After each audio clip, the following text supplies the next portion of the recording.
somewhere. It has to start sometime. What better place than here? What better time than now? Just about to leave for my big adventure. I spent almost a year preparing, applying for a language school in Kyoto, getting student loans, finding an apartment, getting a visa, saving up money. Everything prepared, and I was ready. That was 1 year ago. Then, the last week before my flight, I discovered what turned out to be a testicular tumor, and I had to cancel everything, and instead of getting ready to move to Kyoto, Japan, and start learning Japanese seriously, I had to prepare for surgery. Well, here I am, Arlanda Airport, my first airport out of 4. Just went through security. No questions about my medicine, which is great, but I don't expect that to happen on all airports, because, they were asking all the other people, like, any liquids, but they didn't ask me even after I went through the metal detector. Maybe the cans are laced with lead or something.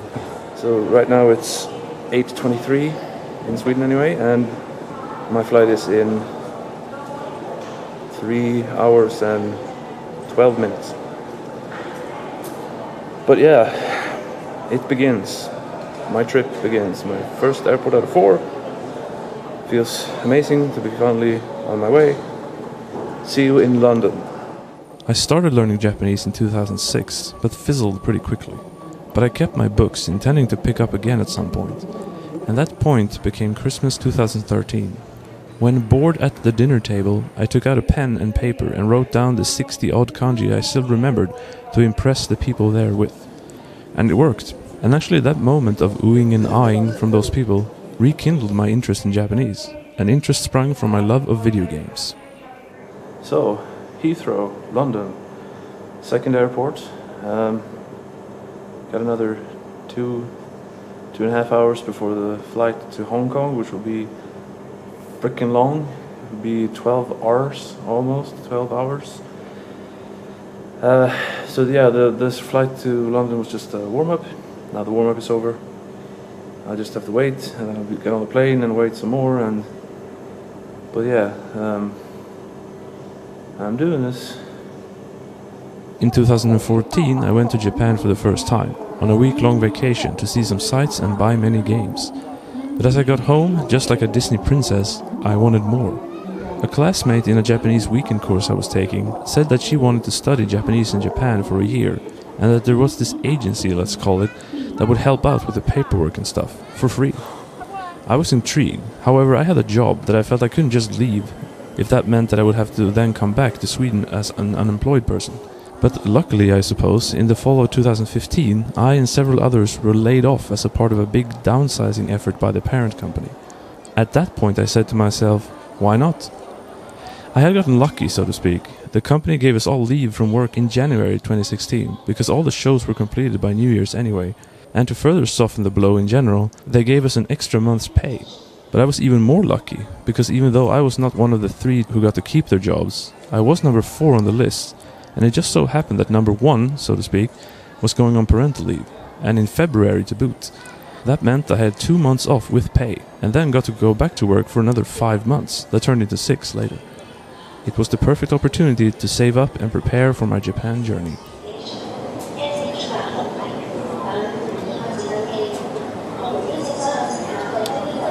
Hello.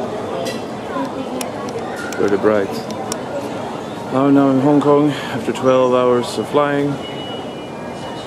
Although I have to say the in-flight movie selection thingy was excellent. I saw the Hong Kong Infernal Affairs, which is the Departed, but better. Pulp Fiction from start to finish for the first time, and maybe slept 2 hours max. I don't know. No, I'll just have to, because it's 14:10 or something here. I'll just have to push through to Tokyo in 1 hour, and then 4 hours flight, and then it'll be evening there, and keep it going until I can sleep for real over there, and then I can beat whatever jet lag comes at me, I guess. So, almost done. Next up, Tokyo. This was 3 out of 4. Hong Kong Airport, which has 100 restaurants with 100 people standing in line each, but no fucking convenience store. No 7-Eleven, no Family Mart, nothing. It's annoying as fuck. But otherwise, nice. The view is excellent. I suppose it was all too good to be true. When I then got the word from the doctor on the Friday before my flight in September 2016 that I had a testicular tumor, it felt like such an anticlimax. I mean, I was halfway out the door already. But I wasn't giving up. I had the surgery, which went fine. Only a couple days later after, I got a hematoma and my abdomen swelled up, which meant I couldn't sit down like normal, and I couldn't walk more than a snail's pace, not to mention turning purple. With hematomas, usually the built-up blood is broken down by the body and dissipates after a few weeks, they said. But for me that didn't really happen, so my doctor and surgeon decided to sort of push the stagnant blood out of me, which didn't hurt, by the way. I was still numb from the surgery. So most of the blood was out, which was nice, but now I had an open wound, so to speak, and I had to wait for it to heal, and that took about 4 months. Meanwhile, I had to go to the nurses every other day to have it clean and new bandages put on. Fun times. When that whole business was finally over, it was time for chemotherapy. The bad ball was already out, but I had to take some preventative measures to lessen the risk of it coming back. The cancer, that is. Chemo wasn't too bad. 5 days of laying in a bed, getting an IV of saline, then the chemo agent, then more saline. Meanwhile, going to the bathroom once every hour at least, including nights. Then I lost my hair, of course. But hey, I would never have tried shaving my head otherwise, so at least I got to try that style out. In June I did radiation therapy, because the biopsy had found that beginner stage cancer cells that were on my other one. Radiation therapy was very revealing, but otherwise entirely painless. After that, I'm sterile, but other than that, no bad side effects. A couple of bonus things happened. My early blood tests had discovered lower than normal testosterone levels, so now I take a gel for that daily. And in order to get that, I had to test for sleep apnea, which it turns out I had in spades. So my life now includes putting gel on every morning and sleeping every night with a weird mask on. All my life, I just wanted to be regarded as a normal person, you know? Now I'm at the capsule hotel. It's actually somewhat roomy. I'm sitting up right now and I still have more space than I would have in a regular car. But yeah, Narita, 9 hours. Checkout is at 10 though, but anyway. Just had a nice shower and then I have a robe that doesn't close, but that's to be expected. Still sweating though. Yeah, I'm in Japan. I'm fucking back. It only took 3 years, but still. Yeah, now I'm almost done. Tomorrow it's off to Kyoto to check into my room. And then, and only then, will I truly made it back. So now I'm gonna sleep, and then tomorrow, ashita, shit goes down. Good night. I don't want to complain too much though. I know I have been very lucky as well. First of all, I got the single most easy to beat cancer that is possible to get, I think, with a 5-year survival rate of 95%. And second, I discovered it before I actually left for Japan. If I had waited to see if it would pass, like I first contemplated, I would have had to move back from Japan within weeks or a month, and the risk of the cancer having time to spread would have been even bigger. This way, it didn't spread at all. At first I thought I could just have the surgery and then move, but I had to cancel everything, so that couldn't happen. Then I aimed at moving for the school starting January, but since the visa application process etc. takes about 6 months, that was out of the question. April then? Nope, because I need to get the treatments done before applying, at least the chemo. Okay, how about July? Almost, but since booking a time for radiation took a while, I had to settle for October again. But hey, going a year late is still going. Now...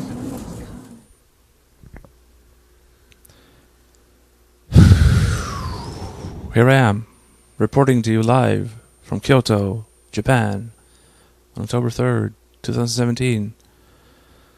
Although it should have been October 3rd, 2016, if you know what I mean. Anyway, I'm here. I did it. 1 year of we were preparing, waiting, and then another year of doing it all again. And besides feeling relieved, I don't feel too much right now because, first of all, I'm tired. Even though I did sleep last night I'm still tired and also hungry.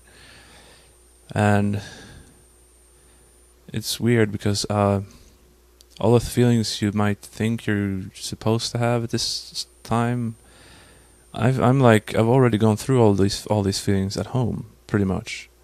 During the preparation, all the like, I'm gonna feel so amazing, exciting, already been. All the like, I'm so fucking super duper relieved to the point of crying, basically already did that too at home. So I like imagined all the feelings I'm gonna have, so it's like I've already done it, and now I'm here. I'm sort of just feel like, all right, let's do it. Like, let's get on with the school and the year and everything. I don't know. Like GTA Vice City's parody, I'll cry when I'm done killing.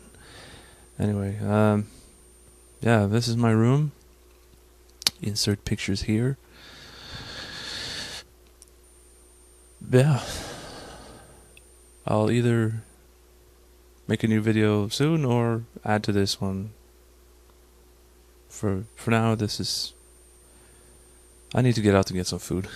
Also, a couple things I need around here. I need the electrical thing to plug in more plugs, because right now I only have one free one, pretty much. And I need a USB 3.0 cable, which somehow I forgot to bring. I think I brought an USB 2.01 by mistake. I need to get like a frame for my JLPT diploma. I need to get a coat hangers. I need to get a bunch of stuff. And primarily I need fucking food. Anyway, over and out. I'm here. Let's do it.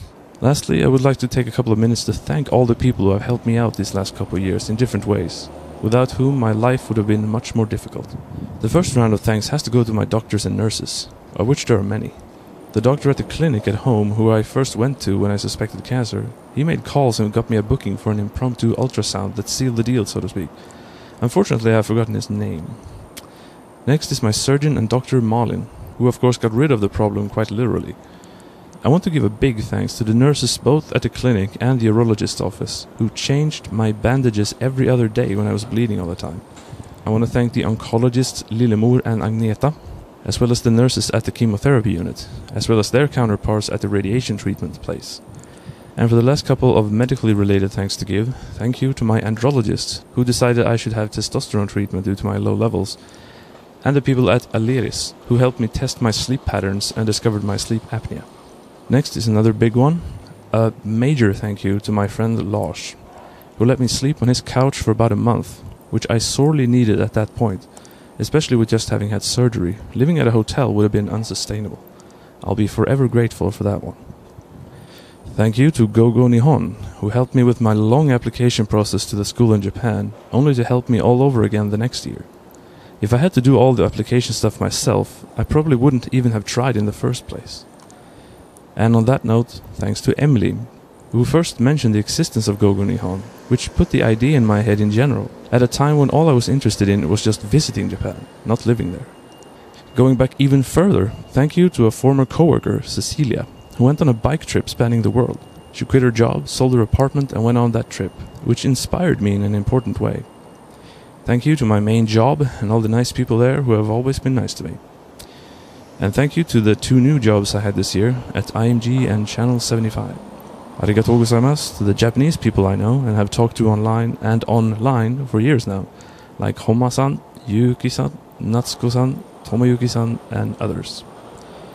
Finally, thanks to my sister Jenny for your expected but always appreciated support, as well as everyone else I know who had a nice comment or thought pointed in my direction that I happened to forget to mention here. Thank you very much. Now, I'm living in Japan, and I will do my best to make sure this year will be a great one.